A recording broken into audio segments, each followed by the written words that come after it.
Hi friends, നമുക്കിന്ന് ഒരു fresh green beans കറി ഉണ്ടാക്കിയാലോ. ഫ്രഷ് എന്ന് വെച്ചാൽ നല്ല പച്ച കളറിലുള്ള ഗ്രീൻസ്. ഇന്ന് മട്ടർ എന്ന് ചിലർ പറയും. ഫ്രോസൺ ഗ്രീൻ ബീൻസ് ആണ്. നല്ല എന്ന് വെച്ചാൽ തൊട്ട ഇങ്ങനെ ഒടിഞ്ഞു പോകും, കണ്ടോ, പെട്ടെന്ന് വെന്ത്. ഫ്രോസൺ ഗ്രീൻ ബീൻസ് ആണ്. നല്ല ഫ്രഷ് പച്ച ഗ്രീൻ ബീൻസോ ഫ്രഷ് ഗ്രീൻ ബീൻസോ എന്ത് വേണമെങ്കിലും പറയും. മട്ടർ എന്ന് ചിലർ പറയും. അപ്പം ഇത് നമ്മൾ ബിരിയാണിക്കും പിന്നെ ഈ നൂഡിൽസ് ഒക്കെ ഉണ്ടാക്കുമൊക്കെ ഉപയോഗിക്കും. പെട്ടെന്ന് കാര്യം നടക്കും, കണ്ടോ. ഇത് നമ്മൾ ഫ്രീസറിൽ നിന്ന് എടുത്ത് നല്ലപോലെ കഴുകി വെച്ച് വെക്കുന്ന ഗ്രീൻ ബീൻസ് ആണ്. അതാണ് ഇതിലത്തെ മെയിൻ കണ്ടന്റ് കേട്ടോ.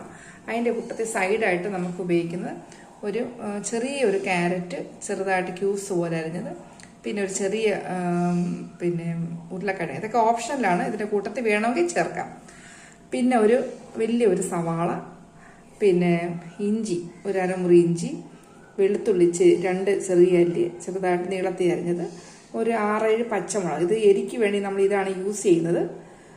മുളക് പൊടി ചേർക്കുന്നില്ല. അപ്പോൾ നിങ്ങൾക്ക് ആവശ്യത്തിനുള്ള പച്ചമുളകിന് എണ്ണം കൂട്ടാം, 10 വേണമെങ്കിലും ആക്കാം കേട്ടോ.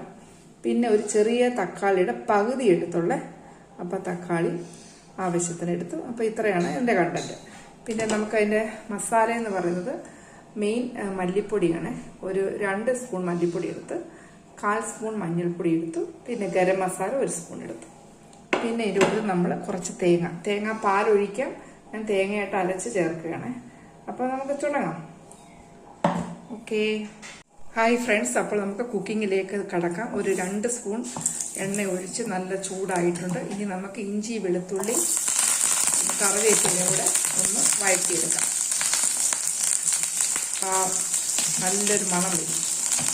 നല്ലതുപോലെ ഇത് വാട്ടിയെടുക്കാം.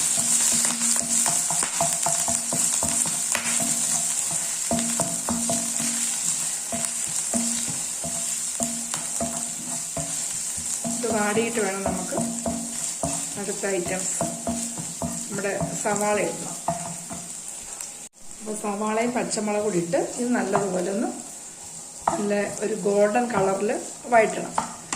നല്ലപോലെ വഴറ്റി നമുക്ക് കറിക്ക് നല്ല തിക്ക് ഗ്രേവി ആയിട്ടിരിക്കും കേട്ടോ. അപ്പം നല്ലതുപോലെ ഒന്ന് വാടട്ടെ.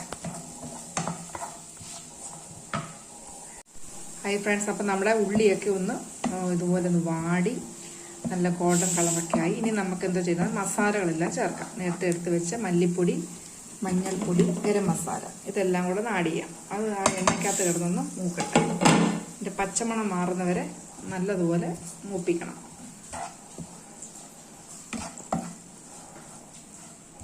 എന്നിട്ട് നമുക്ക് അടുത്ത കണ്ടൻസ് ചേർക്കാം.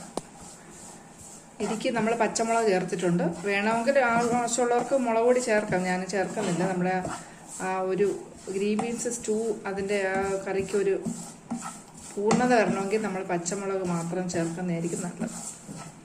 അപ്പോൾ ഇത് നല്ലതുപോലെ ഒന്ന് അരപ്പ് നല്ലതുപോലെ വാടി നല്ല മൂത്ത മണം വരുന്നുണ്ട്. അതിൻ്റെ ഗരം മസാലയുടെ ഒക്കെ മണം വരുന്നുണ്ട്. ഇനി നമുക്കെന്ത് ചെയ്യണം അറിയോ, ഈ ഉരുളക്കിഴങ്ങും ക്യാരറ്റും തക്കാളിയും ഇടല്ല, അതെല്ലാം ഇതിനകത്ത് ആഡ് ചെയ്യാം.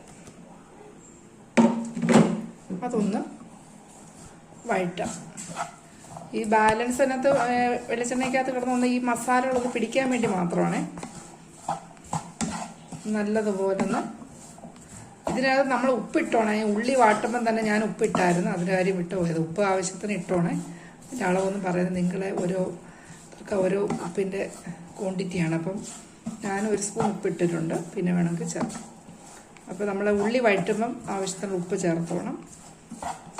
അപ്പോൾ ഈ ഇടയിൽ ഉരുളക്കിഴങ്ങും സവാളയും ക്യാരറ്റും തക്കാളിയും എല്ലാം ആ മസാല കിടന്ന് നല്ലതുപോലെ വഴണ്ട് വരുന്നുണ്ട്. ഇനി നമുക്കിത് വേവാൻ ആവശ്യമുള്ള തിളപ്പിച്ച വെള്ളം ഒഴിക്കാവൂ. പച്ചവെള്ളം ഒഴിക്കരുത്.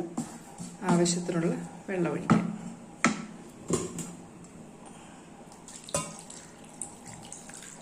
ഇതിനകത്ത് കിടന്ന് വേവട്ടെ.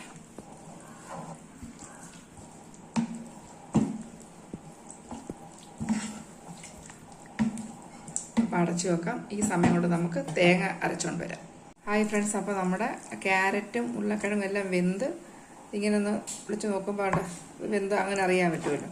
അപ്പോൾ നല്ലതുപോലെ വെന്ത്, ഉള്ളിയെല്ലാം നല്ല വെന്ത്. ഇനി നമുക്ക് എന്താ ചെയ്യുന്നത് അറിയോ, ഈ നമ്മൾ എടുത്ത് വെച്ചിരിക്കുന്ന മട്ടറില്ലേ, ഈ ഗ്രീൻ ബീൻസ്, ഒരു 2 മിനിറ്റ് മതി ഒട്ടും വേവില്ല. 2 മിനിറ്റ്. ഇത് മസാലയ്ക്കകത്ത് ഒന്ന് പിടിക്കാൻ വേണ്ടിയാണ് ഇപ്പോൾ ആഡ് ചെയ്തത്. നല്ല രസമുണ്ടല്ലേ അതിൻ്റെ കളർ, നല്ല ഭംഗി. ഇത് നമുക്കൊന്ന് മസാലയ്ക്കകത്ത് പിടിക്കത്തക്ക രീതി ഒന്ന് ഇളക്കിയെടുക്കാം. ഇത് നല്ലതുപോലെ മസാലയെ ഇളക്കി ആവശ്യത്തിന് ഉപ്പൊക്കെ ഉണ്ടോ എന്ന് നോക്കണേ. നല്ലതുപോലെ ഞാൻ കുറച്ച് ഉപ്പുകൂടി ഇപ്പം ഇട്ട്, ഇതിനകത്ത് വേണമെങ്കിൽ ഇച്ചിരി പഞ്ചസാര ഇടാം. നമ്മൾ റെസ്റ്റോറൻറ്റിലൊക്കെ പോയി ആ ഒരു ടേസ്റ്റ് കിട്ടും. ഞാനിപ്പോൾ ആഡ് ചെയ്യുന്നില്ല. വേണമെന്നുണ്ടെങ്കിൽ നമുക്ക് ആഡ് ചെയ്യാം കേട്ടോ. റെസ്റ്റോറൻറ്റിലൊക്കെ പോയാൽ അതേ ടേസ്റ്റ് കിട്ടും. ഹായ് ഫ്രണ്ട്സ്, അപ്പോൾ 2 മിനിറ്റ് മാത്രമേ ഇത് എടുത്തുള്ളൂ. അപ്പോഴത്തേക്ക് ഒരു ഓൾറെഡി വെന്തതാണ്. ഈ മസാല ഒന്ന് പിടിക്കാൻ വേണ്ടി മാത്രം ഞാൻ വെച്ചു. എന്നിട്ട് നമുക്ക് നമ്മുടെ തേങ്ങ അരച്ച് വെച്ചേക്കുന്നില്ലേ, അതിനകത്തോട്ട് ആഡ് ചെയ്യാം. തേങ്ങാപ്പാൽ യൂസ് ചെയ്യും. തേങ്ങ പിഴിഞ്ഞ് പാലെടുക്കുവാണെങ്കിൽ നമ്മൾ ആദ്യം തിളച്ച വെള്ളം എടുത്ത് വേവിച്ചില്ലേ, അന്നേരം നമുക്ക് 2ാം പാലൊക്കെ അന്നേരം യൂസ് ചെയ്ത് വേണമെങ്കിൽ വേവിക്കാം. ഞാൻ തേങ്ങ അരച്ച് ചേർക്കുമായിരുന്നേ. അപ്പം ഇത് ഓൾറെഡി എല്ലാം വെന്തു. ഇനി ഈ ചൂട് മതി, ചട്ടിയിലെ ചൂട് മതി. ഇത് ഓൾറെഡി അല്ലേ, നല്ല കണ്ടോ അതിൻ്റെ കളർ പോവാതെ തന്നെ എടുത്ത് കണ്ടോ, എന്തൊരു ഭംഗിയെ കാണാൻ അല്ലേ. ഇനി നമുക്ക് കടുക് വറുത്തിടാം. ഒരു മിനിറ്റ് ഒന്ന്. അപ്പോൾ നമ്മുടെ കറിയൊക്കെ ലാസ്റ്റ് റൗണ്ടല്ല. ഇനി നമുക്ക് കടുക് പൊട്ടിച്ച് ഇതിനോട്ടിട്ടേക്കാം.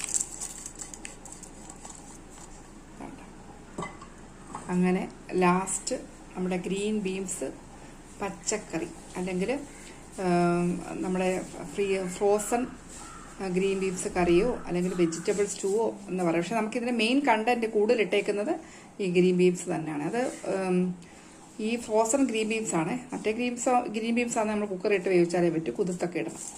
അപ്പോൾ ഇതാണ് നമ്മുടെ ഗ്രീൻ ബീൻസ്. അപ്പോൾ എല്ലാവർക്കും ഇഷ്ടപ്പെട്ടെങ്കിൽ തീർച്ചയായും സബ്സ്ക്രൈബ് ചെയ്യണം, വാച്ച് ചെയ്യണം, ഷെയർ ചെയ്യണം. ഓക്കെ, എല്ലാവരും ദൈവം അനുഗ്രഹിക്കട്ടെ. Thank you.